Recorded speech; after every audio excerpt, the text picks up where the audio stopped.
नमस्कार प्यारे दर्शकों, हमारे चैनल दिव्या ज्ञान कहानियां में आपका हार्दिक स्वागत है। आज हम आपके लिए एक प्रेरणादायक और भावनात्मक कहानी लेकर आए हैं, जिसका नाम है गाय की कहानी और बेटे का बदलता दिल। यह कहानी हमें रिश्तों की गहराई, जीवन के मूल्यवान सबक और परिवार की अहमियत का एहसास कराएगी। तो चलिए इस दिल छू लेने वाली यात्रा की शुरुआत करते हैं। हरे भरे खेतों और शांत वातावरण वाले एक छोटे से गांव में एक बूढ़ी और सुंदर गाय रहती थी। वह गाय बेहद खास थी। उसके शरीर पर चमकती सफेद और हल्की भूरे रंग की धारियां थीं, जो उसे और भी आकर्षक बनाती थीं। उसकी बड़ी बड़ी आंखों में एक अद्भुत गहराई थी, मानो वे आंखें हर किसी का मन पढ़ सकती हों। उसकी आंखों में ऐसा सुकून था कि कोई भी व्यक्ति उसे देखकर अपनी सारी परेशानियां भूल जाता।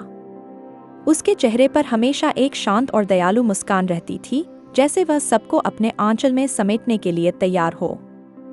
गांव के लोग उसे गौ माता कहकर पुकारते थे और उसकी पूजा करते थे। उनका मानना था कि गौ माता के पास एक दिव्य शक्ति है। यह शक्ति उसे भगवान का वरदान थी, जो उसके पास आने वालों के जीवन में सुख और शांति ला देती थी। उसकी कहानियां और अनुभव सुनने वालों के जीवन में हमेशा कोई बड़ा बदलाव होता। उसी गांव में रामू नाम का एक लड़का रहता था। वह अपने माता पिता का इकलौता बेटा था।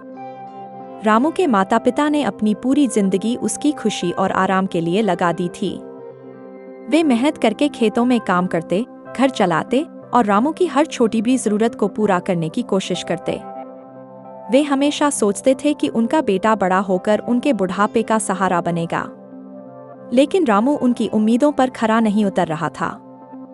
वह नालायक और आलसी हो गया था। दिन रात वह अपने दोस्तों के साथ इधर उधर घूमता रहता।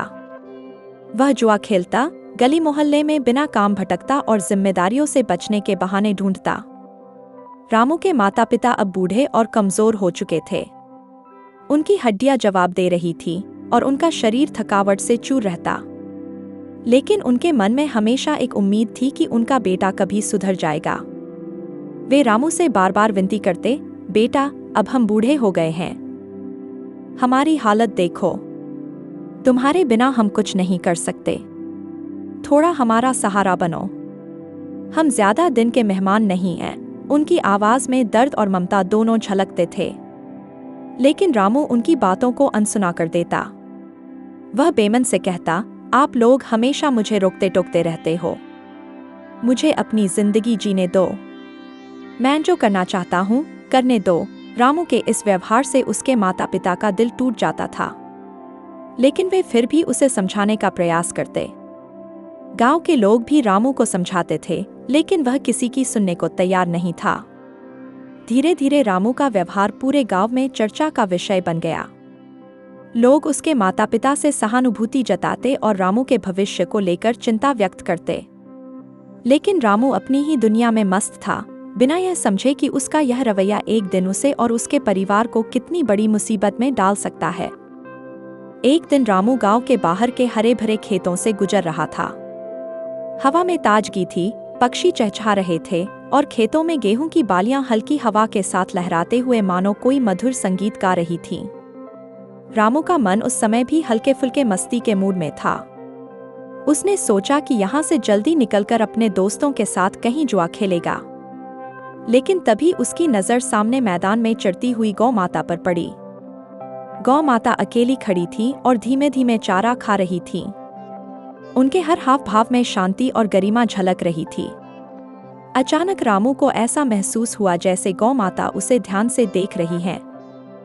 उनके बड़े बड़े शांत नेत्र सीधे रामू की ओर निहार रहे थे। उन आंखों में एक अद्भुत चमक थी, जैसे वे कुछ कहना चाहती हों। रामू थोड़ा असहज हो गया। उसने मन ही मन सोचा, ये गाय मुझे इस तरह क्यों देख रही है? क्या मैंने कुछ गलत किया है? पहले तो रामू ने नजरअंदाज करने की कोशिश की, लेकिन गौ माता की आंखों की गहराई ने उसे अपनी ओर खींच लिया। आखिरकार जिज्ञासा के मारे रामू उनके पास चला गया। वह थोड़ा झेंपते हुए बोला, क्या बात है गौ माता? आप मुझे इस तरह क्यों देख रही हैं? क्या मेरे पास कुछ खास है जो आप देख रही हैं? गौ माता ने अपनी शांत और गहरी आवाज में जवाब दिया, जो रामू के कानों में किसी मंत्र के समान गूंजने लगी। उन्होंने कहा, बेटा, तुम्हारे पास अभी कुछ खास नहीं है, लेकिन तुम्हारे भीतर बहुत कुछ बदलने की जरूरत है। जीवन तुम्हारे पास एक अनमोल तोहफा है जिसे तुम व्यर्थ कर रहे हो। अगर तुम सुनने का धैर्य रखते हो तो मैं तुम्हें एक कहानी सुनाना चाहती हूँ। रामू पहले तो यह सुनकर चौंका। उसने सोचा, गाय और कहानी? ये तो कुछ अजीब बात है। वह हंसते हुए बोला, गाय और कहानी? ये तो पहली बार सुन रहा हूं। लेकिन चलो सुनाओ, देखते हैं आपकी कहानी में क्या खास है। गौ माता मुस्कुराईं। उनकी मुस्कान में करुणा और ज्ञान का अद्भुत मेल था। उन्होंने अपने चेहरे को आकाश की ओर उठाया, मानो किसी शक्ति से प्रेरणा ले रही हो। फिर उन्होंने एक गहरी सांस ली और अपनी कहानी शुरू की। उनके स्वर में ऐसा आकर्षण था कि रामू, जो अब तक सिर्फ मजाक के मूड में था, बिना सोचे समझे ध्यान से सुनने लगा। गौ माता बोली, इस संसार में हर जीव का एक उद्देश्य होता है, चाहे वह छोटा हो या बड़ा। मैं तुम्हें अपने जीवन की कहानी सुनाती हूँ ताकि तुम समझ सको कि जिम्मेदारी और जीवन का महत्व क्या होता है। रामू अब पूरी तरह उनके शब्दों में खो चुका था। उसने अपनी हंसी छोड़ दी और चुपचाप उनकी बातें सुनने के लिए तैयार हो गया। यह एक ऐसी मुलाकात थी जिसने रामू के जीवन को बदलने की शुरुआत कर दी। बहुत समय पहले की बात है। गौ माता ने अपनी गहरी और शांत आवाज में कहना शुरू किया। एक घने जंगल के बीचों बीच एक शिकारी रहता था। वह शिकारी बड़ा ही क्रूर और स्वार्थी था। उसके लिए जीवन का उद्देश्य केवल शिकार करना और ऐशो आराम में समय बिताना था। उसके पास बड़े बड़े हथियार थे और वह अपने शिकार को पकड़ने में माहिर था। लेकिन वह अपने आसपास के लोगों और जीवों के प्रति बिल्कुल भी दया नहीं दिखाता था। उसके माता पिता बूढ़े और कमजोर थे। वे अक्सर उससे विनती करते, बेटा, अपनी जिंदगी को सही दिशा में ले जाओ। यह क्रूरता और स्वार्थ तुम्हें कहीं का नहीं छोड़ेगा। हमारी देखभाल करो, दूसरों के साथ दया और सहानुभूति का व्यवहार करो। लेकिन शिकारी उनकी बातों को अनसुना कर देता। वह हंसते हुए कहता, मुझे तुम्हारी बातों में कोई दिलचस्पी नहीं। मैं अपनी मर्जी का मालिक हूँ। मेरा काम शिकार करना है और वही मुझे सबसे ज्यादा खुशी देता है। एक दिन शिकारी जंगल में शिकार की तलाश में निकला।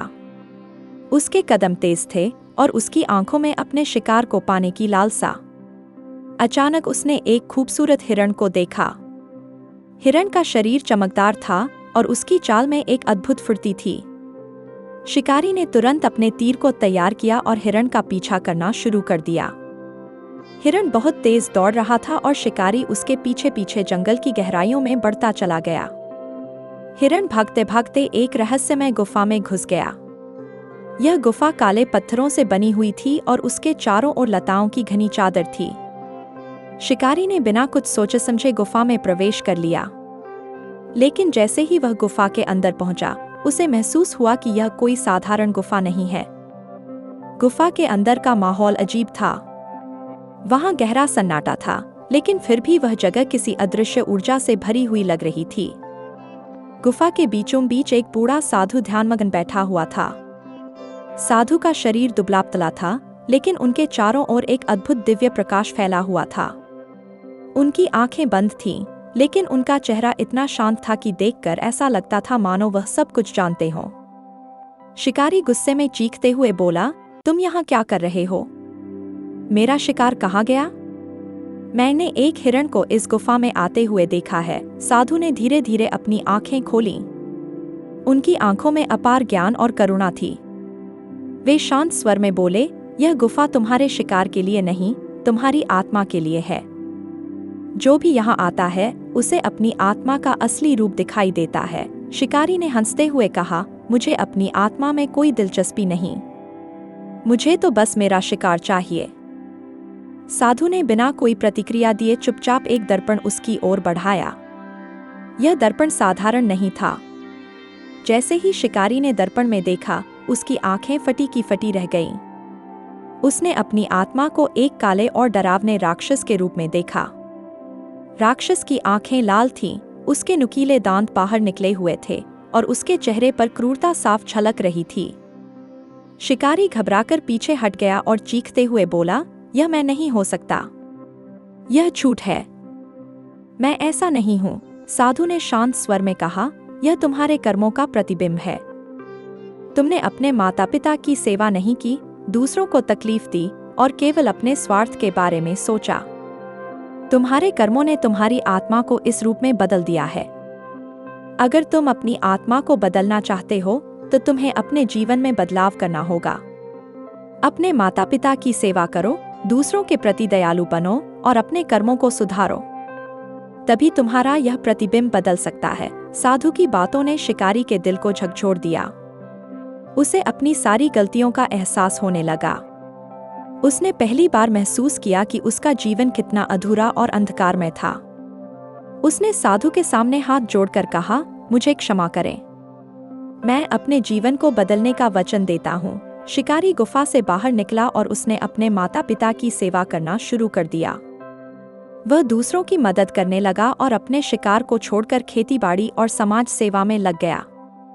कुछ वर्षों के बाद जब वह फिर से गुफा में गया और दर्पण में देखा तो उसने अपनी आत्मा को एक उज्जवल और चमकते प्रकाश के रूप में देखा।